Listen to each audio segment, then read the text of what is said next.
Бид өнөөдрийнхөө мэдээллийн хөтөлбөрт Монгол улсын дархан хэлийг 40 жил хамгаалсан Хурандаа Чой Нимбуг онцолж байна.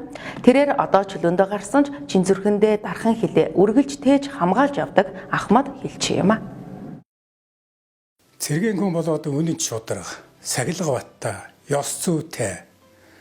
Төр засгаас одоо цэргийн талаараа явуулж байгаа хууль дүрм бодлогыг хэрэгжүүлэгч.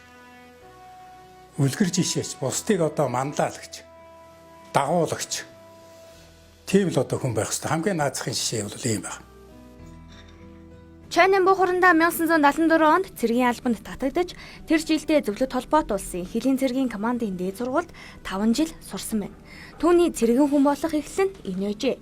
Сургуулаа төгсөж ирээд Дорноговь аймгийн 9-р хэлийн отрядын маневр ротын захирагчаар томилогдож, ажлын гараагаа эхэлсэн тэрээр энэ он цагаас хойш Монгол улсын хэлийг хамгаалах хүндтэй үүргийг хүлээсэн юм. Тэгээ Хурандаа гэдэг бол тэр болгон хүний мөрөн дээр одоо зөөгдөд байдаг, харагдаад байдаг юм биш. Жинхэнэ одоо Хурандаа халуун тушаалтаараа тэнцсэн. Тийм хүн л Хурандаа аав. Нөгөө цэргийн хэргийн өргөн мэдлэг эзэмшээ тэрнийг одоо бодит ажил болгох гэх мэт маш олон цогц асуудлууд байна.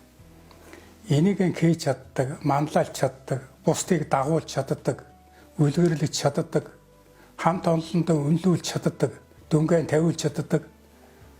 Тийм одоо хүн Хурандаа байна гэж бодож байгаа. Хэлийн торгон дээсийг 40 жил хамгаалсан түүнд хийж бүтээсэн зүйл олон бий.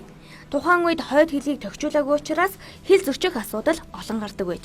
Эндээс түүний хэлийн застав харуулын байр байгуулах бүтээн байгуулалт эхэлжээ. Түүний хийж бүтээсэн нүрийн хөдөлмөрийн ачаар өдгөө болгон хинтийн хэл 50 байна. Хэлчин хүний уураг тарих, лугших зүрхэнд хэл хамгаалтыг бэхжүүлэх асуудал үргэлж бодогддог тухай тэрээр ярьсан юм. Тэгэхээр улс байвал хэл байна. Хэл байвал манайтай байна. Тэрэн зээшгүй асуудал. Эд залуу насаа хэлийн застав дөнгөрүүлсэн тэрээр 5 хүүхдийн ачлалт ав. Ингийн даруй Монгол эмэгтэй түшигтэй хань.